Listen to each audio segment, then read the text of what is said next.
The non-stop radio show. Non-stop hip-hop. The hottest underground hip-hop and R&B show on this side of the net.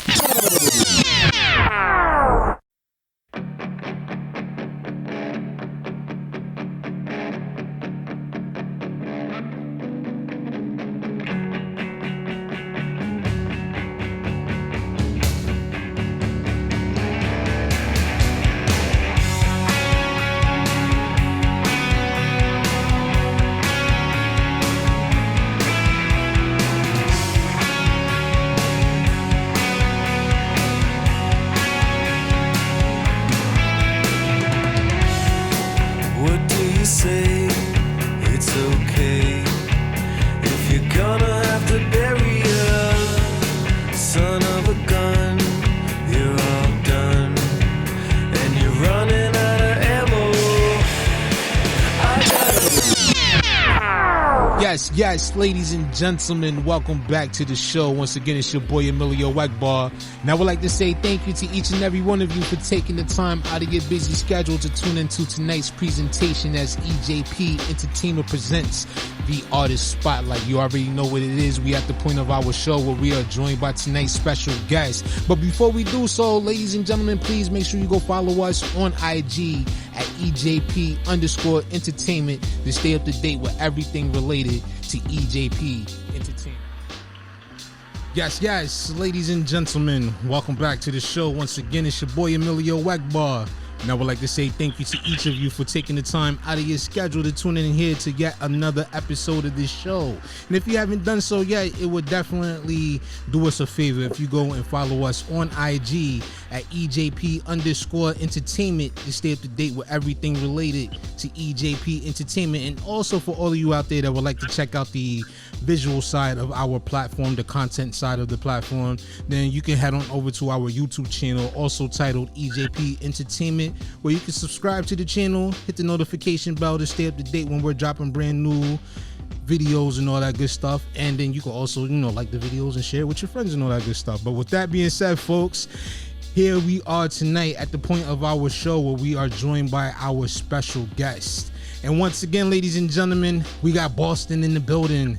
Seems like the Beantown is starting to invade this platform a whole lot, and we were just throwing shots back and forth, with the rivalries between New York and Boston and all that good stuff, but it's all love. And I would like to introduce to you Zach and Sam from the band known as Hands of Spite. Ladies and gentlemen, help me welcome them to the show. How you fellas doing? How's everything? Oh, we're doing great. We're real excited to be with the New Yorkers. Yeah. It's a great time. Ready for it. Now, I'm going to throw my shots because, we recently just faced you guys, the Celtics, and, we was able to whip y'all ass on your home court. So, it's always a good time whenever the Knicks beat the Celtics. So I definitely got to open up throwing a little jab at you guys. Here, wait, hold on. Let me take a stand for the C's right here. First of all, I love Julius Randle. I think RJ Barrett is one of the most underrated 2-3-4 wings. But also, Marcus Smart's injured. Robert Williams III is coming off injuries. You can back off. We'll see who's in the Hey, you never know. We might cross paths in the playoffs again this year. We got you guys 2 more times, in the regular season. And the way things is looking right now, if the playoffs was to start today, we will probably see Boston in the second round if we get to that point of it. But gotta give my respect to the Celtics as well too. I like Jason Tatum, he's a great player. I like Jaylen Brown. You guys got a really good team over there in Boston and all that good stuff. And can't argue with the tradition. You guys have 17 championships as a franchise compared to 2 that the Knicks won in a time of a decade when I wasn't even thought of. So hey, you guys have more recent success than we do, but much respect to Boston and all that good stuff. Well, thank you. I mean, also, my dad grew up a Knicks fan. He's from Queens, so okay. Knicks are in my blood. I also root for the Knicks. So okay. No Nets, though. Not Knicks. I guess that's one thing we can all agree on is no Nets. Yeah. There are always some jerseys. There are always some jerseys. Yeah. Some Knicks fans, we still refer to them as the New Jersey Nets. They don't really respect the whole Brooklyn Nets look and all that good stuff. But, it is what it is. Yeah. But welcome you guys to the show. I definitely do appreciate it. You know, and with that being said, you know, once again, Sam, Zach, we are delighted to have you here, and we normally like to give this part of the conversation to you guys to, you know, tell the audience a little bit about yourself. So if you would, fellas, the floor is all yours. Well, thank you. I'm gonna have Zach take over because he hasn't spoken much, and I got to talk basketball with you. Yeah, I'll talk about the music. That's stuff I know about. So yeah, I'm Zach. I'm the drummer in Hands That Fight. We just came out with a brand new debut EP called Inchoate.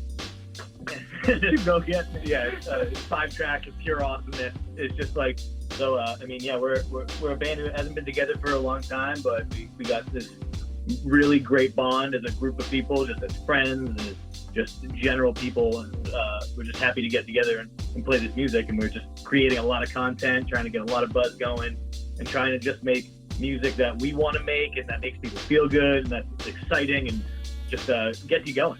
So that's the pitch for the band, I guess, just to say that we're here, we're not going anywhere, and we got a lot of music coming out.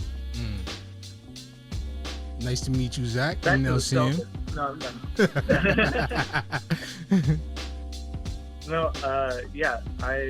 I gotta say, I think we've only been the 4 of us, this current lineup, for about a year now, and just released 5 songs. We have a 10-song album looking to come out in March, and honestly, we have the follow-up album and follow-up EP already written, so that's 40 songs in the bag for being together for a year. That's pretty amazing, and I think it's really a testament to us as friends and us as musicians and us as musical thinkers and songwriters. So I'm excited to see what this next year and a half, 2 years brings.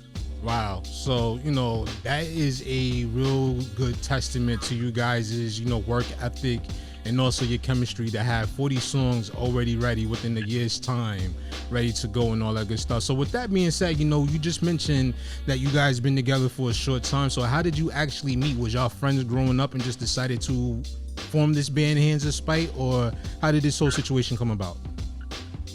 So not all of us. So myself, Zach, and our bass player Nate, we've been friends for a long time. We've been friends since like middle school. So we grew up together. We always like played music together, but we were never in like a band together. Mm-hmm. So this is the first time we've been in a band together, but it's really nice because with the bass and the drums and having that rhythm section really cohesive and kind of knowing what each other are going to play because we've been around it for so long is just a huge part of the formation of what our sound really is. And other than that, so me and Nate have been together for a long time, but Sam worked at this club called the Midway Cafe over in Jamaica Plain in Boston. And it was just like a good cultural hub where people would come to play, people would come to listen, people would come just hang out and have a good time. And so he was working there at the time, and he saw Austin play his solo music, like his own stuff, and ended up meeting him and talking with him, saying like, hey, like I really respect your writing ability, your singing, and your guitaristry, and like let's collaborate. Like I have these songs and this vision for a group that let's see if we can run with that. So he met Austin, and then like a couple, I think it was a couple weeks after that, I went into the Midway Cafe, which is right down the street from where I live, and ended up talking to the sound guy, who was this, lanky, ugly, cigarette smoking, like big nose. Oh my God. Over here. Yeah, but my name's Sam. I'm the ugliest member of the band. I want that to be on record, and I'm okay with that. Hey, man, as long as you're okay with that, we are okay with that as well. It's self-proclaimed. He says it often. I say it during every interview. I just want that to be understood. It's from the horse's mouth, and I'm the horse. Oh, man. So if you are the horse, then Zach, what does that make you? No, nothing. I'm the guy with the whip. What are you talking about? Let's back up 2 seconds. I'm the one who holds the whip. I think an amazing analogy, or you know what? I'm gonna steer far away from analogies. I think Zach is one of the most talented musicians that I've ever met in my entire life. Mm-hmm. Just take the. You're gonna make me blush. Now let me ask you guys. Oh, go ahead. My fault. I'm sorry. No, all right, thank you. And I know that guitar and songwriting is not my primary thing, and I know that my job in the band is to be the taskmaster, disciplinarian, and the fact that I get to be surrounded by all these great musicians and be ugly and not great at my instrument, like I have to do something, so I have to be a good driver of the band. You know what I mean? No, you could scream into that microphone, man. All right. Sorry, what were you going to say? Understandable. So let me ask you, like, with you guys coming together and having been together for a short period of time, has it always been easy for you guys to work together, or were there some kind of like growing pains when you first started out working with one another? I mean, honestly, it was perfect from the beginning. I mean, where like as soon as I met Sam, like we became like the closest of friends. Like not even just as people who are working together on projects, just as like people who want to hang out and care for each other and just. I mean, I love you. You're a brother. No, likewise. So, but I think that's kind of why we're able to work so well together, is because we jive as people just as much as we work together as musicians. And that's kind of like it really does translate. Like you can hear it in the music that we're playing together. Like we have the same mission in mind, which is something super special that I think, it really carries the energy on the album or on the EP. Listening to your single, before you guys called in, I had a chance to sit down and really listen to it. Like you wouldn't tell, just by, first glimpse, listening to the song that you guys was only together for a year. It sounds like you guys have been together for quite some time. So, that is a testimony to your chemistry as far as, being able to work with one another. And it shows so much in the music that, you can't even tell that you guys have only been together for a short time, if that makes any sense. No, it totally does. Absolutely. Thank you. Also, that means a lot. So, and I wish Austin were here, because he wrote that tune lyrically primarily. So I wish he were here to speak more on the single itself. But what you said really means a lot, and I don't know how I'm gonna take it. I'm just some ugly guy from Boston. Hold on. Let us pause for a second so we can go get him a box of tissues and all that good stuff. Or do horses need like a blanket when they got it? Maybe a hot toddy or something. I don't know. Something to really bring my spirits up. Hey, I got you. I'll call the nearest bar to you guys and have them deliver some hot toddies your way coming up in just a bit. The funniest thing about what you just said is I haven't had a drink in like 6.5 years. So wow. I haven't had a drink in like 6.5 minutes. I was about to say the same thing, man. Hey, we on the same page. Oh man, I like the energy from you guys and all that good stuff, man. So like, take us through like your songwriting process. Like, a lot of people, when we see, documentaries and we see a lot of, behind the scenes content from like, rock bands, hip hop bands, or anybody in general, when it's a collective coming together to make music, everybody's process is different. So like, how is your guys' process when you go to sit down and work on music together? Well, I think it's a very unique situation because I'm one of the songwriters, Austin's one of the songwriters, but I think where the real magic comes in is when either one of us brings in an idea, and then Zach and Nate really get to, and whoever else is learning that tune really get to learn off of each other. So it's like, oh yeah, here's like this house, but now let's put up the paintings, let's do the wallpaper, the rugs, like let's furnish this house, and every tune is like this beautiful, rich thing. And for much of this EP, or more of the record, less of this EP, it was a lot of songs that I had written previously during COVID. Along with the EP, a lot of songs were written during COVID, and it was just me kind of venting my frustration from watching the news or being cooped up and feeling crazy. and that's how a lot of it started, where I would bring in like a verse chorus idea and then have everyone kind of move from there. And for the newer stuff, it's really a collaborative effort. Someone will bring in a little bit and we'll kind of work on it together and be like, oh Zach, that's a good idea there. Oh Nate, that's a good idea there. Oh Austin, I love that X, Y, and Z. Sam, just keep being ugly in that corner. Like you said, he's only there to drive the bus, so hey, he must be doing a wonderful job. I don't know about that. You're doing great. Poor old ugly guy from Boston. I'm doing my best. Hey, no problem with that one. So, like, was you guys able to work together during COVID, or like this all came together after the pandemic was over? Right at the end. So as things were getting lifted and mask mandates were starting to loosen up, and you'd have to show your vax card everywhere you went, and that's when we kind of started coming together.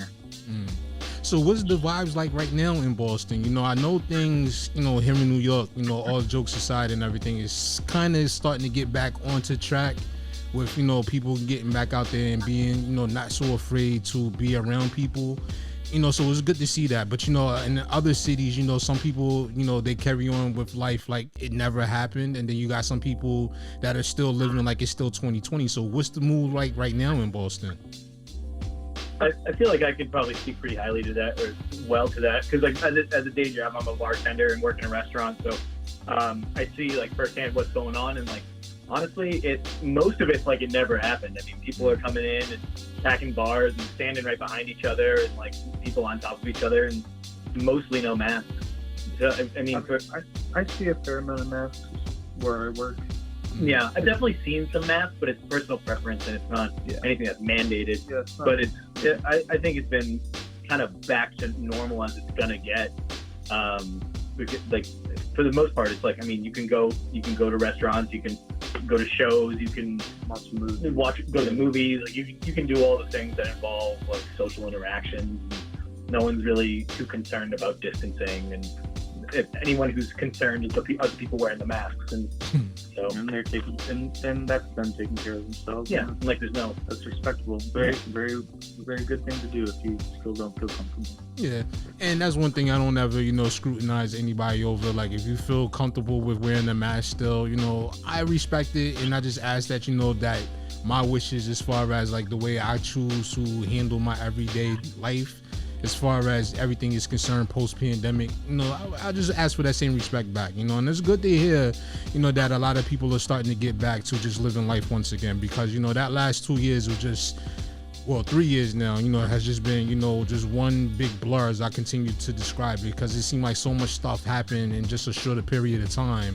And it's like now, as we're starting to get back to some kind of normalcy, it just seems like, things just like, I don't know, feels like waking up from a bad nightmare or whatever the case may be, if you want to, describe it in that sense. Yeah. No, and again, just to piggyback on what you were saying, like, I think it's, preference, and, respect everyone and their choices, and just, that's, like, that's the golden rule, like, I don't want to punch you, so please don't punch me, kind of thing. Yeah. If you want to wear a mask, I don't want to wear a mask. I respect what you're doing. I hope you respect what I'm doing too. Absolutely. Now, you mentioned earlier, about restaurants in Boston, and like anybody that knows me, that's had conversations with me on this platform, knows that second to music, food is like my other passion. So like, where's some real good spots in Boston if I ever decide to make a trip for the first time? Like, what places would you recommend to me or to anybody out there listening? Oh, that's really hard. That's a loaded question. Well, there's so many good restaurants. Like, what do you normally go for? Are you looking for like steak? Are you looking for like a burger? Like good? What do you want, man? I would say, honestly, if you guys know about Andrew Zimmerman, I'm one of those types. If it looks good to me, I'm going to try it. So like, anything at this point. I'm into trying new foods. Catch some tarantulas and try to, boil them or something. Now, hold on. I'm not that extreme. Let me make sure I get that out the way now. I'm not that extreme. All right. Well, I mean, funny enough, Zach works there. It's a place I go to all the time. I mean, it's good to see his face, and also I like to eat. Yeah, I work for a restaurant called Del Frisco's. It's like a steakhouse. Okay. Yeah, really solid. I think. Yeah, it's like Woodman's. If you go to like Essex and stuff, they're known for like freshly caught clam strips and lobster tails, all that stuff. You're gonna do true New England stuff. I mean, if you're gonna if we're gonna start that, relight the fire of the Boston-New York feud. I mean, you can come get some like bar style pizza. And No, that's not even a competition. they're totally different things. I'm just saying, like, I'm gonna go get pizza in New York when I go. So, like, they should also know what we're dealing with pizza over here, because it's a different thing. Yeah, It's totally different. that's fair. I mean, yeah, just see how the other half lives. It's shittily. Yeah, town spa pizza for life, baby. Now, that's one of the biggest conversations I had with people too, believe it or not, when they come onto the show, especially a lot of people from Chicago, because they always have it in the back of their minds that Chicago pizza is better than New York pizza. So what is Boston pizza like? No, hold on. Wait. No. No, I'm addressing this now. Chicago pizza is like, I find it closer to like a lasagna. It's too much bread. You want a slice of pizza, you better be able to fold it in half. That's pizza. I don't get a knife and fork in there.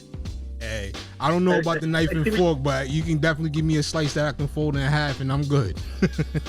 That's what we're saying. That's what we're saying. I don't want to eat a pie. I want to eat a slice. Yeah. No, I gotta tell people what this Boston pizza is about, because what? It's like a whole thing. It's a culture. It's not. The bar style pizza is like a South Shore, southern of Boston, like tradition. Mm-hmm. So it's like personal size pizzas. They're like 12-inch pies, and they're like pan pizza, Mm-hmm. but they're fairly thin crust. And there's just something different about it, because it's not quite like Greek style pizza, which is like pan but like a sweeter sauce.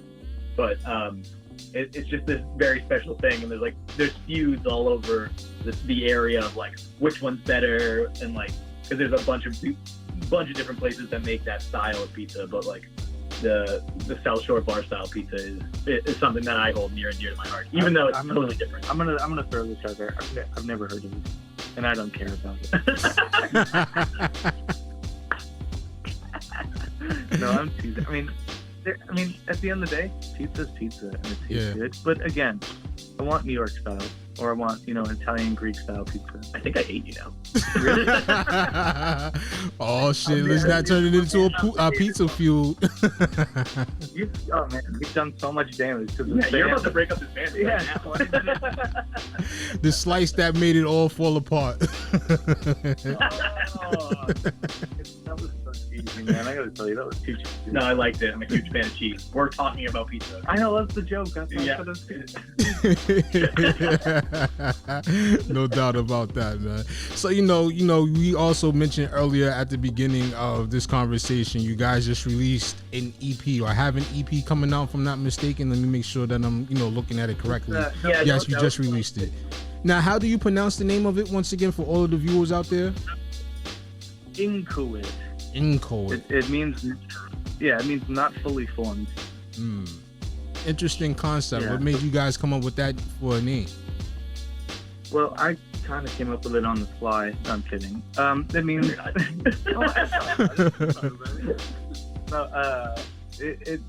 I took it as the Buddhist interpretation of like, you're not fully self, you're like never fully at peace, and you are never like fully happy. That's what Buddhism tries to strive for. Like, you're trying to be fully at peace and fully happy and fully, entrenched in whatever is positive in your life. And I feel like Inchoate, it was we're incomplete. We're just starting this journey together. And as like you said, and it really means a lot, it sounds like we've been together for a while and we haven't. It's like, oh, but still, like, if you think 5 songs that we just put together as our first release is good, then I better stay tuned, because it's only going to get better. And honestly, from being in the band, which I am, I'm the ugliest member, and I don't really do much. But from being in the band and being in the room, writing all the tunes with these guys, I can tell you it only gets better. It only really gets better. And we're in such a prolific phase, and we're just a band you got to keep an ear to, Now, with your lead single, What Do You Say? That was one song that I was listening to earlier and everything like that. So, like, what was the concept behind this song? I know a lot of the music you guys write are based off of, personal experiences and dealing with loneliness and isolation and that kind of, nature of, living life. But, like, what was this whole song about? Like, what made you guys, release this one as the first single? Well, I think I said this earlier. Austin wrote that one, and it was really his kind of questioning during COVID, and it was like, well, who am I? Who are you? What do you say? Like, what's going on? And I wrote the bridge lyrics, which was me trying to answer that question, which is, you're acting like a human would, like. So I think that's kind of the perspective that we're all going through, or we were going through at that time, and I think it was a beautiful reflection of all excellent, 5 songs and then 10 songs on the record. So, and it's recording wise, it just sounded the fullest.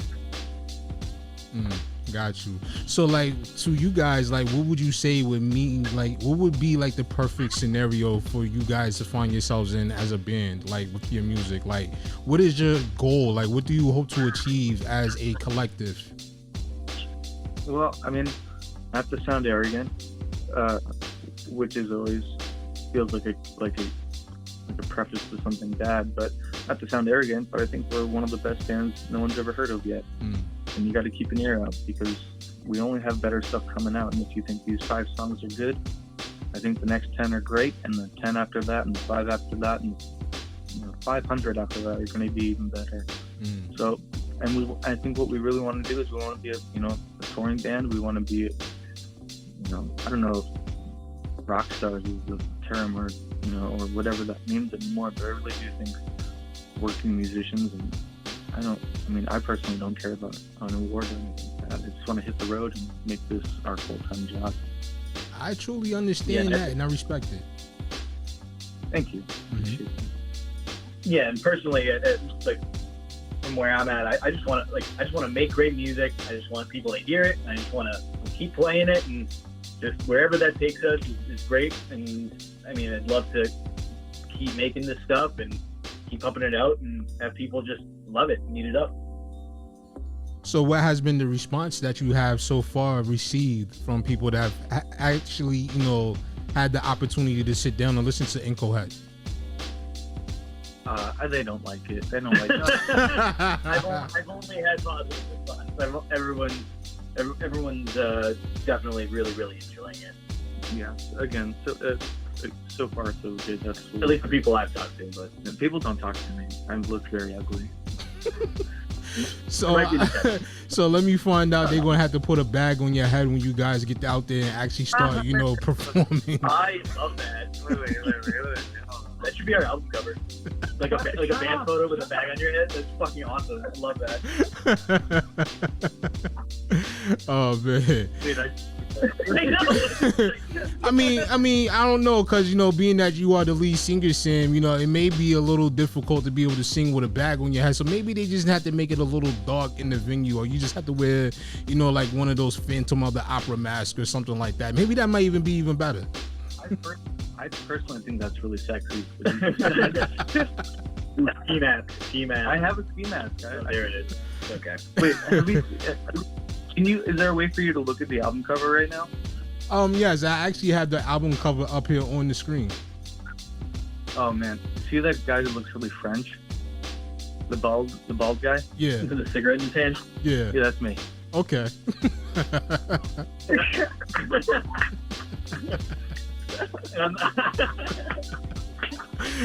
Oh my God. Oh man. Ladies and gentlemen, he said this. I'm not I'm just,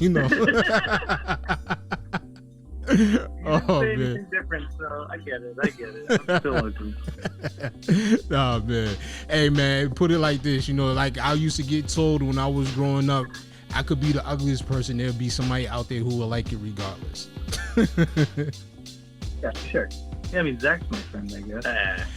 Hey, you never know. Shit, once you become a rock star and everything like that, you just be amazed how many women will start, coming your way and, catching your attention and stuff like that you wouldn't have thought of before, No, I don't. Nah. Nah, no problem with that one. But, with this being said, you got the next album that's going to come out. When are people to expect that album to be released? Well, they should be expected to respect it. I'm kidding. We're looking at March. We don't have a date yet, but we're just hoping that March is the time to pull the trigger. I wish I had a better answer for that, but I don't right now. So it's one of those things, like if it's ready by, say March, when you are, projected to release it, you'll put it out. But if not, it may get pushed back a little bit. Yeah, I mean, also, we don't feel the rush to do it on a certain day or a certain timeline. When we feel like it's ready or it's the right time for us, we'll put it out. I mean, it's done. I mean, the music is done, the artwork is done, and just kind of are feeling out the waters with all these interviews and the press we're getting right now. So it's pretty cool, and we just kind of want to let this wave go for as long as it can. Understandable. So with that being said, fellas, before we get ready to wrap things up, for the people out there that are listening right now that would like to reach out to you guys and, learn more about you, listen to your music, and maybe even book you to come onto their shows, how can they make that possible? All of our social medias are Hands of Spite Band, and you can go to our website, handsofspiteband.com. And my cell phone number, no, I'm kidding. But yeah, so Hands of Spite Band, Instagram, Facebook, handsofspiteband.com. I think that's it for right now. You can look us up on Spotify, Apple Music, all that good stuff. No problem. Well, fellas, we do want to say thank you once again for taking the time out to stop by and, share your experience with us, tell us your story and everything about your music, how you guys came together, and just, bringing some real good energy to this platform. We really do appreciate it. And one last thing I want to ask you guys, going into the spring season, Red Sox, Yankees, where are they going to end up at the end of the season this year? I think the Yankees are going to do very well. I think they need a little bit more pitching help in the bullpen. I think the Red Sox need to do a complete rebuild. So there you go. Really? Wow. I appreciate that. Well, fellas, once again, we thank you. And to everybody else, keep a like and stay tuned. Huh? Yeah. I said, no, I'm just saying it's an honest answer, man. I'm not going to lie to you. No, I respect that. Is the Mets got Verlander. Yeah. I respect that, though. Don't poo-poo the Mets. Don't poo-poo the Mets. Nah, I'm a Yankees fan. The Mets, I'll root for them if they happen to make it to the playoffs and the Yankees don't, or whatever the case may be. But, when it comes down to it, I believe pinstripes, man. Yeah, that's okay. Giants or Jets? Oh, I'm a Jets fan. Oh, good. Okay, yeah. If you get a real quarterback in, let's go Jets. We'll see. It remains to be seen, man. We haven't had. Yeah, we do, but it remains to be seen. We haven't had a quote unquote franchise quarterback since Joe Namath. And the best quarterback I think we've had in the last few years has been Vinny Testaverde. Yes, I'm one of those guys that still like Vinny over a lot of the new quarterbacks that we've had since then. So. Even that 1 year or year and a half with Brett Favre, that wasn't it for you? Nah. He came in here, he stumped the place up. I didn't really like Brett Favre as a Jet. Yeah. You know what? I would love I don't know if this is going to happen or if you guys see this happening, but I would love to see Jimmy Garoppolo in a green and white. That would be an interesting play for you guys. No, honestly, I would rather Jimmy Garoppolo than Aaron Rodgers. I've never really been a real big Aaron Rodgers fan. I really think the dude is just an egotistical jackass. So I would prefer, to get Jimmy G in here as opposed to Aaron Rodgers. I know that's what most Jets fans are wishing for right now. No, I think Jimmy G or maybe Derek Carr, maybe a fresh start for him will really jumpstart his career again. But I don't know. I think Derek Carr would be better off going to the Saints. Oh, yeah, Wayne. Saints need a lot of help. Yeah. All right. Well, here, we could talk football for a while, it sounds like. But thank you. Thank you for having us. Yeah, it's been a pleasure. No, Yeah. I've really enjoyed this. Good energy. Thank you for taking the time out. And Yeah. Honestly, I had the ugliest member in the band had to speak for a while because Zach had to run to the bathroom. So they're just letting me speak for this long. Hey, no problem, man. As long as you guys enjoyed it, we definitely enjoyed it as well. So I definitely want to say thank you. This was probably one of the better, more entertaining, interviews I've had so far this year. So, anybody that's coming in after you guys, you're going to have to set the bar very high because, you guys are up there right now. So I do appreciate it. Thank you. Hey, maybe we can talk again in March with the record out, all right? hey, let me know if you guys want to come back, and we'll definitely make something happen. Hey, that's what this platform is for, man. You know, helping to get artists out there, get them into the spotlight, and get them into the ears of people that may not have heard of them before. Hey, I really appreciate you having us on. Thank you. You're absolutely welcome. And for everybody else out there, keep it locked, because coming up, we got this new record from Hands of Spite called What Do You Say? Keep it locked right here. It's your boy Emilio Wegball, and we'll be back with much more right after this.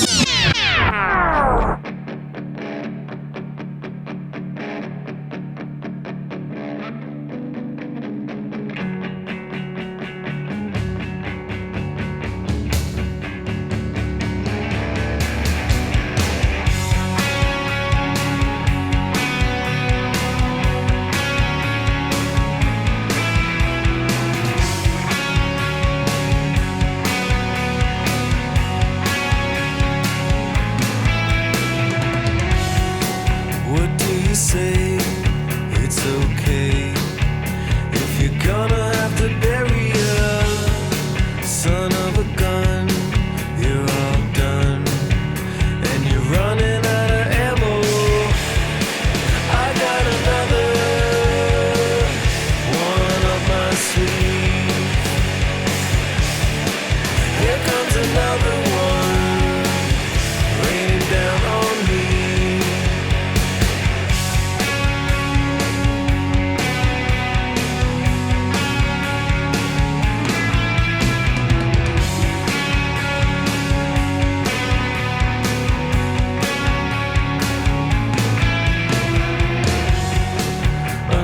Time, another day, and we could have a happy long day in the sun. It's so fun to step out of a shadow.